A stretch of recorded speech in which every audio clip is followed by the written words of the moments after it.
Good morning बच्चों। मैं Shyam Kumar, assistant professor BRM college. आज हम लोग सल्तनत पीरियड के विभिन्न राजाओं के बारे में, सुल्तानों के बारे में अलग अलग वीडियोस लेकर के मैं आ रहा था, जिसमें मैं कुतुबुद्दीन ऐबक, अल्तुतमिश, रजिया सुल्तान और अन्य जो इम्पॉर्टेंट राजा थे सल्तनत काल के प्रथम गुलाम वंश का, उनके बारे में मैं अलग अलग वीडियोस लेकर के आया हूँ। आज मैं आप लोगों के बीच सल्तनत काल के सर्वाधिक इम्पॉर्टेंट राजा और बहुत इंटरेस्टिंग राजा बलबन के बारे में वीडियो लेकर के आया हूँ। आज हम बलबन के बारे में पढ़ेंगे, समझेंगे बलबन के पूरे जीवन के बारे में। बलबन ने दिल्ली सल्तनत को क्या दिया, बलबन ने दिल्ली सल्तनत की सत्ता पर कैसे काबिज हुए, बलबन के जीवन के क्या संघर्ष थे, बलबन की क्या नीतियां थीं और बलबन ने कैसे दिल्ली सल्तनत को एक नई दिशा दिखाई। सबसे पहले बलबन को जानने से पहले हम बलबन को आप शॉर्टकट में ऐसे समझ लें, मंगोल से मंगोल तक। मंगोल से मंगोल तक कहने का अर्थ मेरा ये है कि बलबन को मंगोलों द्वारा किडनैप कर लिया गया था। उसके बाद मंगोलों ने उसे दास रूप में, गुलाम के रूप में जो है एक व्यापारी जमालुद्दीन के यहाँ बेच दिया और बाद में वही व्यापारी उसको दिल्ली आकर के अल्तुतमिश को बेच देते हैं। तो बलबन की जीवन की शुरुआत कहाँ से होती है? गुलाम से होती है। और अंतिम में हम कैसे देखेंगे कि जब बलबन के बड़े पुत्र मोहम्मद को मंगोल आक्रमण में जब उनकी मृत्यु हो जाती है, तो उसी के सदमे में बलबन जो है 1 साल मात्र बच पाते हैं, फिर 1287 में उनकी मृत्यु हो जाती है। तो इसलिए बलबन को हम मंगोल से मंगोल तक के बीच में समझते हैं कि उनकी शुरुआत भी मंगोलों के द्वारा हुई थी जीवन की, और मंगोलों द्वारा ही उसके जो है अंत हुई। अब हम बलबन के बारे में जानेंगे कि बलबन का जन्म 1200 ईस्वी में हुआ था और बलबन ने मुख्य रूप से दिल्ली सल्तनत की सत्ता पर 1266 से 1287 तक काबिज रहे। बलबन गुलाम वंश का ममलूक डायनेस्टी का 9वां राजा था, 9वां सुल्तान था। और बलबन को जब शामिल किया था अल्तुतमिश ने अपने समूहों में, अल्तुतमिश के बारे में हम जानते हैं कि अल्तुतमिश जो है, जो तुर्कान चहलगानी का गठन किया था, अल्तुतमिश को जो है अपने जो नायाब थे उन पे विश्वास नहीं था। उन्होंने अपने एक जो गुलामों का समूह था तुर्कान चहलगानी, उसका गठन किया था और उसी पे विश्वास करते थे अल्तुतमिश। और उसी तुर्कान चहलगानी में जो सबसे निम्न स्थान था 40वां, उस पर बलबन को रखा गया था और बलबन वहां से उत्थान करते हैं। तुर्कान चहलगानी से उत्थान उनके जीवन की होती है। और जब ग्वालियर विजय करते हैं अल्तुतमिश, तो उस ग्वालियर विजय के बाद बलबन को खरीदा जाता है। तो ये छोटे छोटे फैक्ट्स हैं जो कई बार जो है कॉम्पिटिटिव एग्जामिनेशंस में पूछ दिए जाते हैं। ठीक है, हम बलबन के बारे में शुरुआत से जानेंगे कि बलबन जब तुर्कान चहलगानी का मेंबर होता है, अल्तुतमिश के बाद जो है रुकुद्दीन फिरोज, फिर रजिया आती है, तो रजिया के समय इनका थोड़ा सा उत्थान होता है। बलबन किंग मेकर यहाँ से बनना शुरू हो जाते हैं। 4 सुल्तानों को बलबन ने बनाया और हटाया, इसलिए बहुत अहम भूमिका है दिल्ली सल्तनत में बलबन की। तो अमीर शिकार के पद पे बलबन यहाँ आ जाते हैं, जो कि तुर्कान चहलगानी समूहों के बीच का एक काफ़ी प्रतिष्ठित पद होता है। उसके बाद आपको बहराम शाह के समय और ये अमीर आखुर बन जाते हैं, जो घुड़सवार दल का प्रमुख होता है, बहुत इंपॉर्टेंट पद है। फिर मसूद शाह के समय इनकी काफ़ी बनती नहीं है ना। उसके बाद जो है नासिरुद्दीन महमूद 1246 से लेकर के 1266 तक जो है 20 वर्षों तक जो है दिल्ली की सल्तनत पर काबिज रहे। इसके लिए मैं एक अलग वीडियो लाया था, आप लोगों को याद होगा, जिसमें हमने देखा कि बहुत नेक दिल सुल्तान थे, जो 1 रुपया भी खर्च नहीं करते थे। और आपको याद होगा जब किचन में इनकी वाइफ को, जो कि बलबन की बेटी थी, बलबन ने इनको अपना दामाद बना लिया था, जब चोट लग जाती है काम करने के दौरान, तो सुल्तान नासिरुद्दीन महमूद से रिक्वेस्ट करती है कि जो है एक काम के लिए जो है एक आया दी जाए। तो वो कहता है कि मेरा कुछ भी नहीं है, सभी राज का है, मैं खुद अपना जीवन जो है टोपी सी करके चलाता हूँ। तो आपको याद होगा, मैं जस्ट एक आपको वहाँ से जोड़ा। तो बहुत नेक दिल इंसान होते हैं जो है नासिरुद्दीन महमूद, और ये बलबन को अपना नायाब नियुक्त कर देते हैं।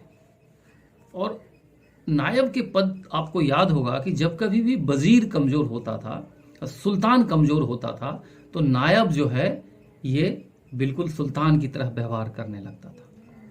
वजीर से ये ऊपर का पद हो जाता था, सुल्तान की तरह व्यवहार करने लगता। तो इन 20 वर्षों में भी वास्तव में अगर देखा जाए तो बलबन ने ही पूरी शासन व्यवस्था चलाई।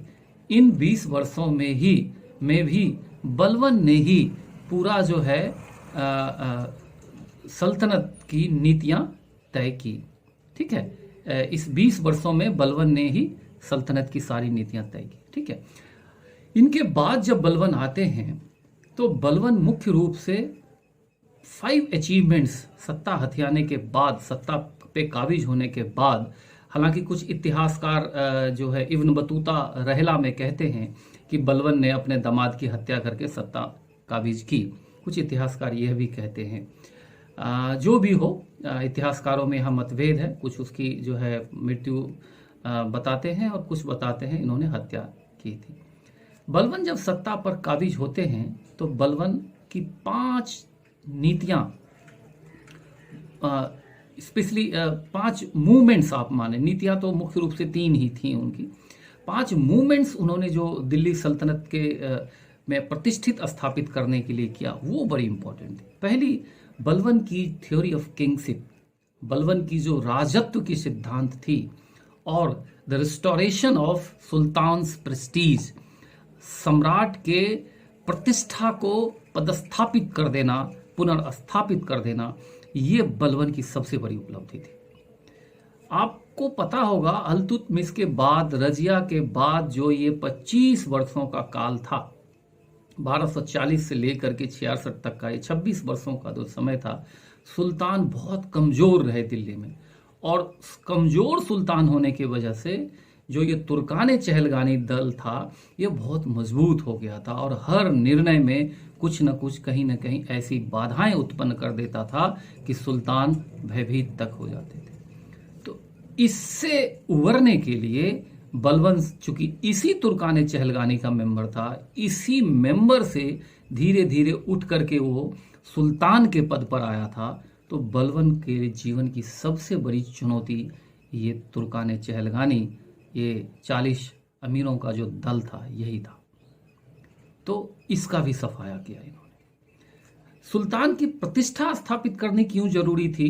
सुल्तान की प्रतिष्ठा स्थापित करनी इसलिए जरूरी थी कि लोगों में भय हो। सुल्तान का अब तक जो वैल्यू अल्तुतमिश के बाद इतना कम हो गया था कि सुल्तान की इज्जत इतनी नहीं रह पाई थी अमीरों के नज़र में।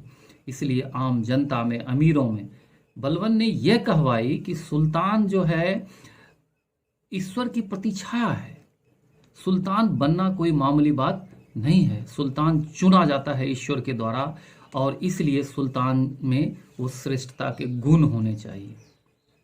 बलबन राज दरबार में पूरे वस्त्र पहन करके आता था। पूरे बलबन के राज दरबार में व्यक्तियों को जोर से बोलने की हिम्मत नहीं थी, कोई मुस्कुरा नहीं सकता था, कोई शराब या मादक वस्तुओं का कोई सेवन नहीं कर सकता था। बलबन खुद भी कभी दरबार में मुस्कुराते रोते नहीं पाया गया। सो बलबन ने ये राजत्व की सिद्धांत इसलिए मजबूत की थी, जिसको रक्त और लौह की नीति बोलते हैं।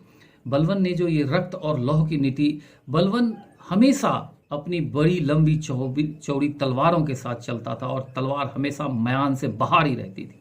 बलबन के अंगरक्षक बड़े लंबे लंबे होते थे, बड़े चौड़े होते थे, और कहीं भी विरोध अगर होता था तो तुरंत सर कलम कर दिया जाता था। और जो है पूरा जो है बलबन के जो अंगरक्षक दल चढ़ते थे वो काफ़ी जो है एक धार्मिक नारा दे करके सुल्तान के साथ चला करते थे।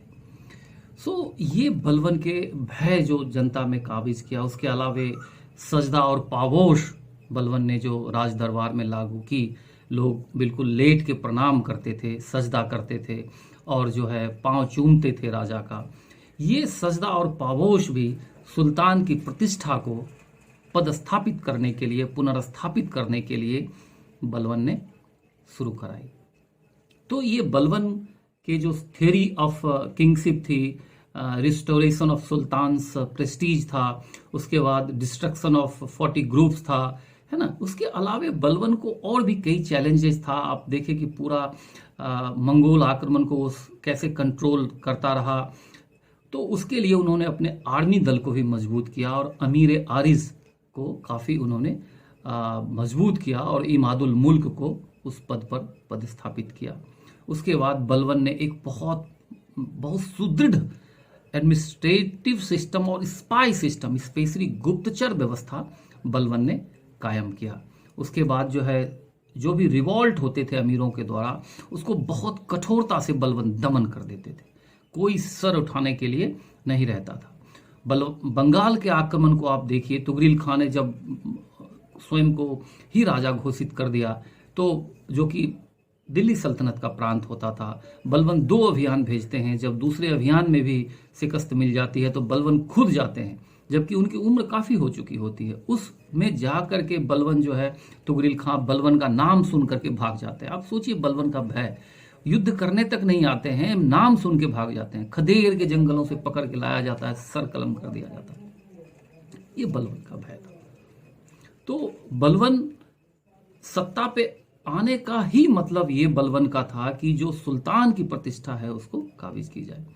बलबन सुल्तान की प्रतिष्ठा के लिए इतने जो हैं डिसिप्लिन्ड थे खुद, कि उनके बड़े पुत्र जब मोहम्मद की मंगोलों आक्रमण से बचाते हुए जब मृत्यु हो जाती है, हत्या हो जाती है और बलबन को इसकी सूचना दी जाती है, तो बलबन दरबार में रोते तक नहीं। बलबन दरबार में रोते नहीं है, इसको एक सामान्य सूचना की लेते हैं। हालांकि कुछ इतिहासकार कहते हैं कि बलबन जो है अकेले कमरे में बंद होकर के काफ़ी फूट के रोया, और जो ये दर्शाता है कि उसके 1 साल बाद ही बलबन को काफ़ी आघात पहुंचता है बड़े पुत्र की मृत्यु का, और बलबन जो है की मृत्यु हो जाती है। ठीक है। सो बलबन एक बहुत डेस्पॉट किंग था, बहुत डेस्पॉट किंग था। थ्योरी ऑफ किंगशिप के लिए डेस्पॉट किंग होना उसके लिए जरूरी इसलिए था कि वो तुर्काने चहलगानी से ही आया था, अपने समकक्षों के बीच से आया था, तो उनके बीच भय पैदा करना उनको जरूरी था।